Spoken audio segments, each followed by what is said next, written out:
انسان اس دنیا میں آیا ہے عبد بن جائے بس. عبد کسے کہتے ہیں؟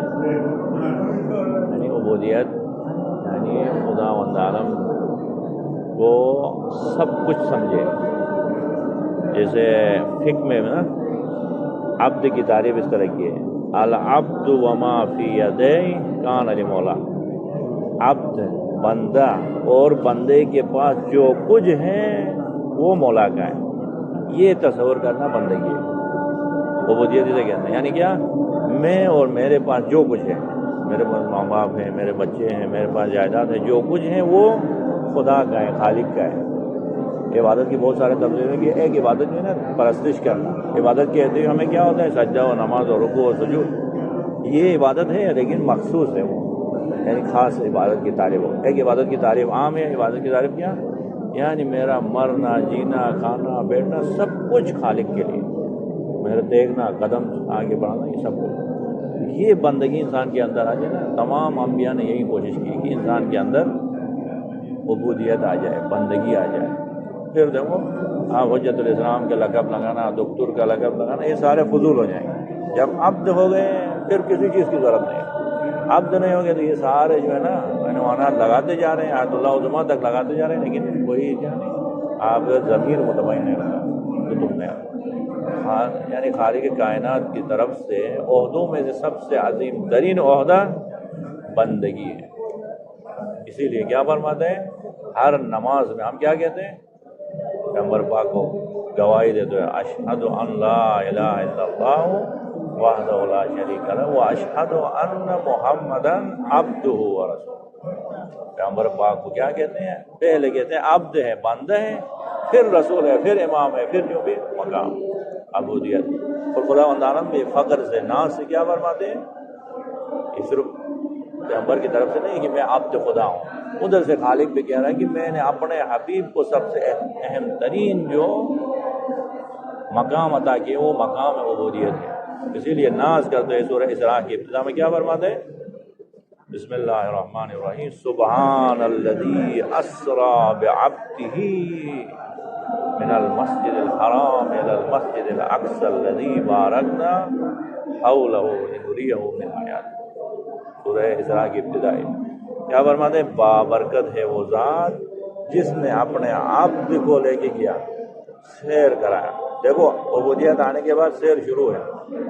عبودیت سے معراج تک بنا عبد بنا. اسی لیے کیا کہہ رہے ہیں خداوند عالم اس آیت میں وہ اشارہ دے رہا ہے کہ معراج تک پہنچ جائے تو عبد بنو. سبحان الذی عبد یعنی اسری بعبدہ. عبد بن جاؤ گے تو عرش تک خود بخود پہنچ جاؤ، معراج تک خود پہنچ جاؤ. ہماری بات یہ پہلے سے ہم عنوانات دیتے ہیں کہ یہ بنوں گا وہ بنوں گا، کچھ نہیں بن سکتا. پہلے کہو کچھ نہیں بنوں گا، عبد بنوں گا.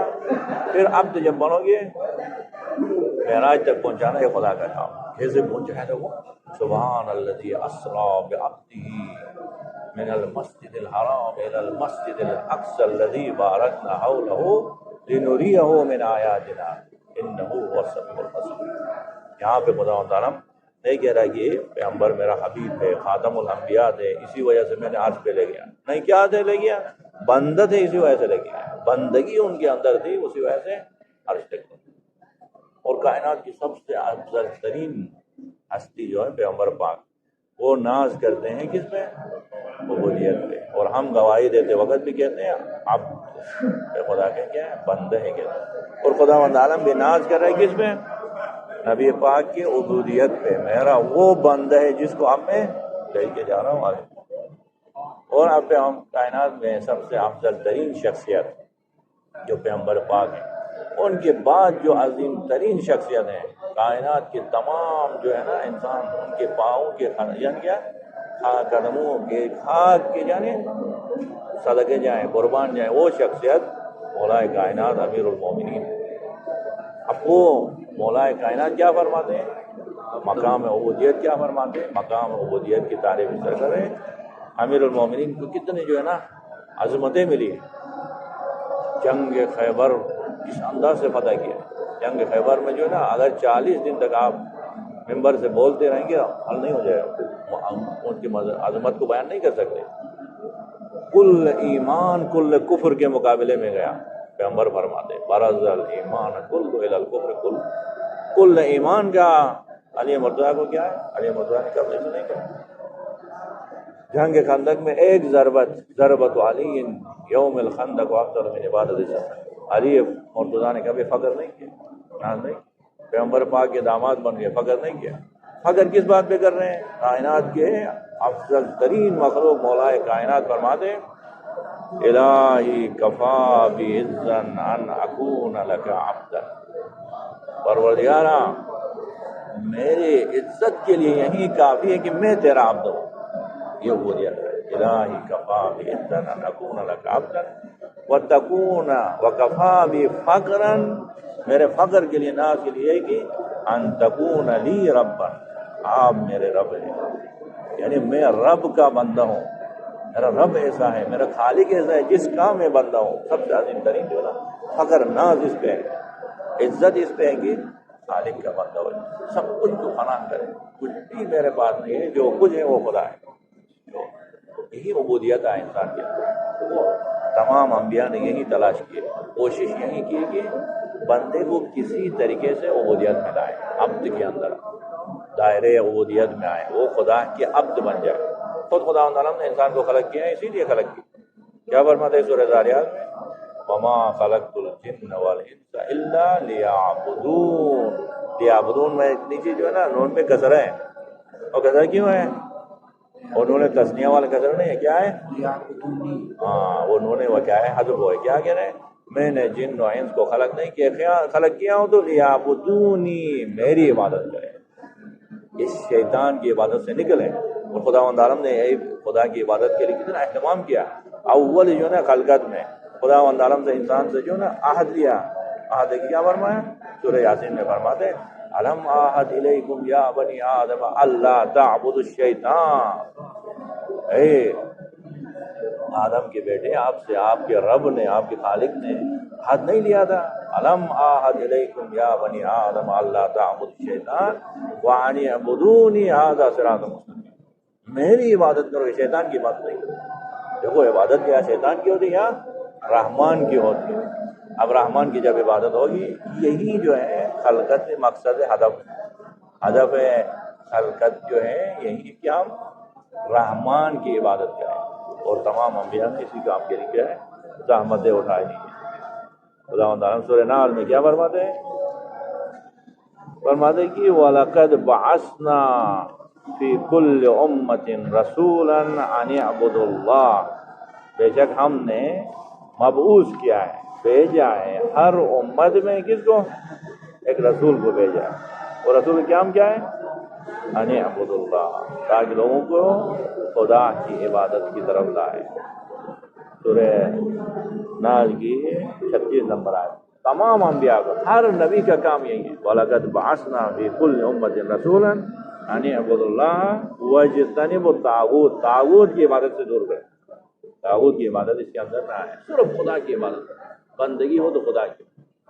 اب یہ ایک ہو گئی بات، یہاں تک ہمارے بات کیا ہو گئی کہ عبادت ہی سب کچھ ہے، بندگی ہی سب کچھ ہے، بندگی کا مقام جو خداوند عالم نے خلق کیا تو بندگی کی خاطر، اور افضل ترین جو اس دنیا میں مقام ہے وہ مقام ہے عبودیت، بندگی ہے، جس پہ رسول خدا جو ہے نا فخر کر رہا ہے، امیر المومنین صلی اللہ علیہ وسلم فخر کر رہا ہے کہ میرے جو نا فخر اور ناز کرنے کے لیے یہی کافی ہے کہ میں خدا کا بندہ ہوں، خالق ہوں۔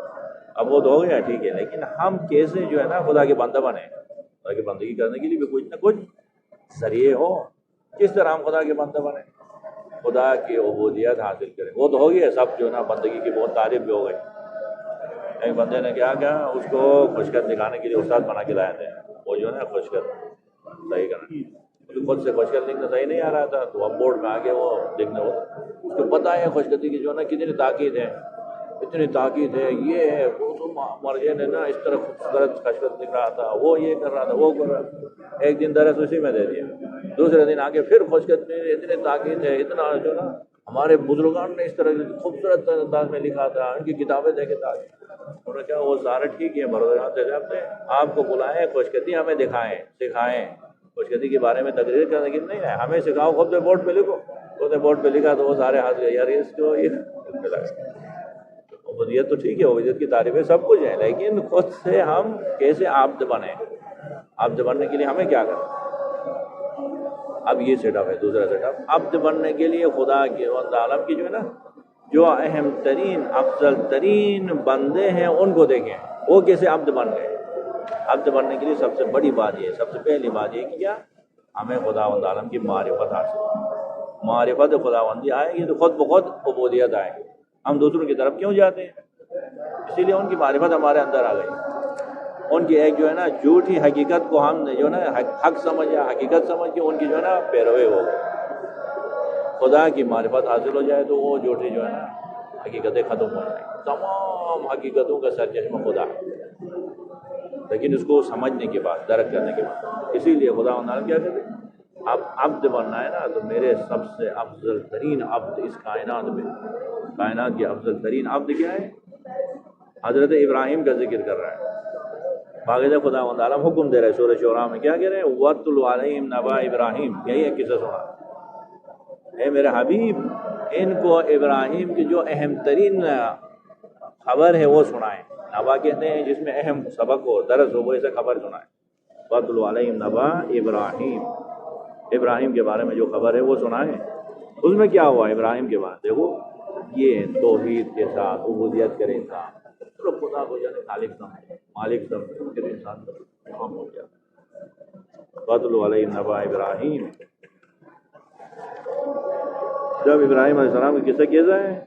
کہہ رہے کہ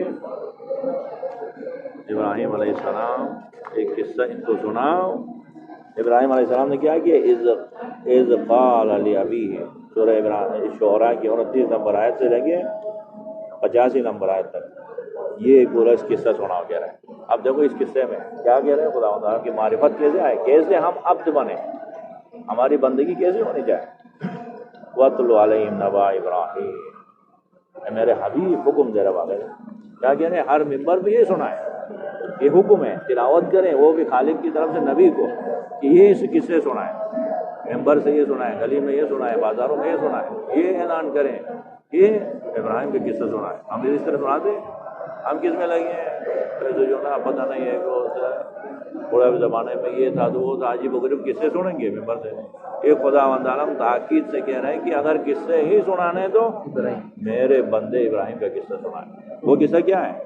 اذ قال لأبیہ وقومہ ما تعبدون، جب ابراہیم علیہ السلام جوان تھے، جا کے کیا کہا؟ اپنے چاچا آذر سے اور اپنے قوم سے کہا، تنو تنا ایک جوان آگے، ابھی آپ لوگ نہیں کہو کہ بندگی چھوڑو سارے، تو اس طرح ہم کیسے بندگی کریں؟ سارے جو ہے نا اس وقت فساد میں مبتلا ہیں، خدا کی بندگی کو چھوڑ دیے، تو ہم کیا کریں؟ دیکھو ان کے لیے نمونہ ابراہیم، ابراہیم کے خود چاچا جس نے ان کو پالا تھا، اور پوری قوم وہ شرک میں مبتلا ہے، خدا کی بندگی سے دور ہے۔ یہ جوان آگے کیا کہہ رہے ہیں؟ اپنے چاچا سے اور اپنے جو ہے نا قوم سے کہہ رہے ہیں ما تعبدون، کس کی آپ عبادت کرتے ہو؟ بات عبادت کی ہے۔ قالوا، انہوں نے کہا نعبد اصناما فنظل لها عاکفین، ہم عبادت کرتے ہیں بتوں کی، نعبد اصناما، بتوں کی، فنظل لها عاکفین، اور اس پہ دائماً عبادت میں خواری اور رسوائی کا ہم اعلان کرتے رہتے ہیں، ان کے سامنے نظل جھکے ہوئے عاکفین۔ پھر ابراہیم علیہ السلام کیا فرماتے ہیں؟ یہ ہو خالق اسے کہتے ہیں، خالق کے اندر کوئی طاقتیں ہوں پھر خالق مان۔ کہا ٹھیک ہے آپ اس کی عبادت کر رہے ہو، لیکن وہ خالق والی صفات ہیں اس کے اندر، عبودیت کرنے میں مزہ آتا ہے، وہ کیا ہے؟ هل يسمعونكم اذ تدعون، آپ جب ان بتوں کو پکارتے ہو تو وہ سنتے ہیں، خالق ایسا ہو جو طاقتور ہو، سن دو آپ کی بات کو۔ هل يسمعونكم اذ تدعون، او یا یہ ہو خالق، ينفعونكم او يضرون، یا وہ آپ کو فائدہ پہنچاتا ہے یا نقصان پہنچاتا ہے۔ ہم نے خدا کو کیا کیا ہے؟ اسی وجہ سے ہمیں عبادت نہیں کرتے، کیا عبادت میں مزہ نہیں آتا۔ ہم نے کیا کیا؟ خدا کو مسجد میں رکھا ہے، عبادت کرنے کے لیے آگے 4 رکعت نماز پڑھ لیا، جہاں کی سب کچھ۔ خدا ایسا ہے جو ہمیں خالق ہے، نقصان بھی دے سکتا ہے، ضرر بھی دے سکتا ہے، فائدہ بھی دے سکتا ہے، ہماری بات بھی سنتا ہے، دعائیں بھی سنتا ہے، دعاؤں کو قبول بھی کرتا ہے، اس عقیدے کے ساتھ۔ انہوں نے کیا کہا؟ جواب میں کہا قالوا بل وجدنا آباءنا كذلك يفعلون، نہیں اس طرح کی باتیں تو ہمیں پتہ نہیں ہے، ہم صرف اس لیے عبادت کرتے ہیں ہمارے آبا و اجداد سے ہم نے اس طرح پایا ہے، ہمارے آبا و اجداد اس طرح جھکتے تھے، ہم بھی اس طرح جھکتے ہیں۔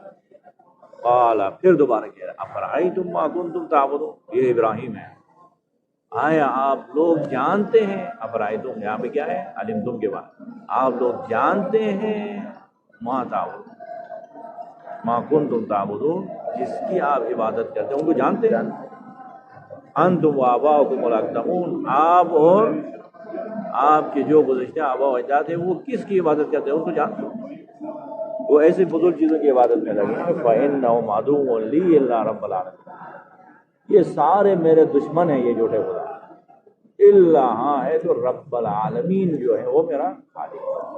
اب خالق عزت ہے، دیکھو ابراہیم کے بعد معرفت کے بعد عبادت ہوتی ہے، معرفت کے بعد انسان کو عبادت میں مزہ آتا ہے۔ اب کون ہے عبادت، خالق کس کی ہے، ابراہیم کے خالق کون ہے، آگے تعارف کرا رہے ہیں۔ فَإِنَّهُمْ عَدُوٌّ لِّي إِلَّا رَبَّ الْعَالَمِينَ الَّذِي خَلَقَنِي فَهُوَ يَهْدِينِ، خالق وہ ہے جس نے مجھے خلق کیا ہے۔ خلقت کیا، ہم کیا جانتے ہیں خلق، خداوند عالم اب خلقت کے سلسلے کو بیان کرتے کیا کہتے ہیں، وہ الذی، وہ خدا وہ ہے، سورہ مبارک ہے زمر میں فرماتے ہیں وہ الذی یخلقکم فی بطون امہاتکم، وہ خدا وہ ہے جس نے خلق کیا آپ کو آپ کے ماؤں کے پیٹ میں، یخلقکم فی بطون امہاتکم خلقا من بعد خلق فی ظلمات ثلاث، وہ ماں کے پیڑ کے بعد انسان کو عبادت میں مزہ آتا ہے۔ اب کون ہے عبادت، خالق کس کی ہے، ابراہیم کے خالق کون ہے، آگے تعارف کرا رہے ہیں۔ فَإِنَّهُمْ عَدُوٌّ لِّي إِلَّا رَبَّ الْعَالَمِينَ الَّذِي خَلَقَنِي فَهُوَ يَهْدِينِ، خالق وہ ہے جس نے مجھے خلق کیا ہے۔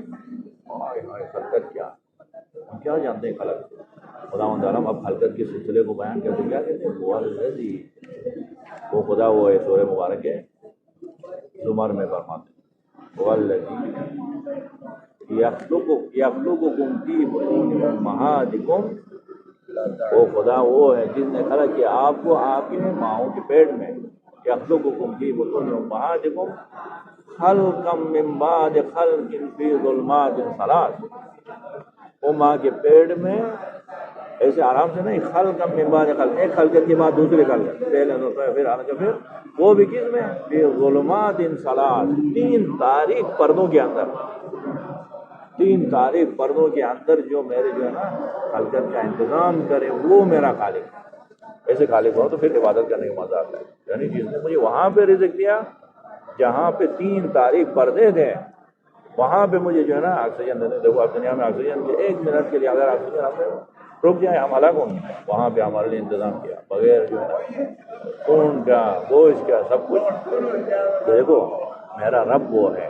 پھر خداوند عالم اس خلقت پہ جو ہے نا راز کرتے کیا کہتے ہیں، سورہ مبارک مومنون کی شروع میں ابتدا میں کیا فرماتے ہیں، وَلَقَدْ خَلَقْنَا الْإِنسَانَ مِنْ سُلَالَةٍ مِّن طِينٍ، ہم نے اس انسان کو خلق کیا، پیدا کیا ہے من سلالۃ من طین، مٹی کے ایک ادرے سے پست چیز سے خلق کیا، خلق کرنے کے بعد کیا کیا،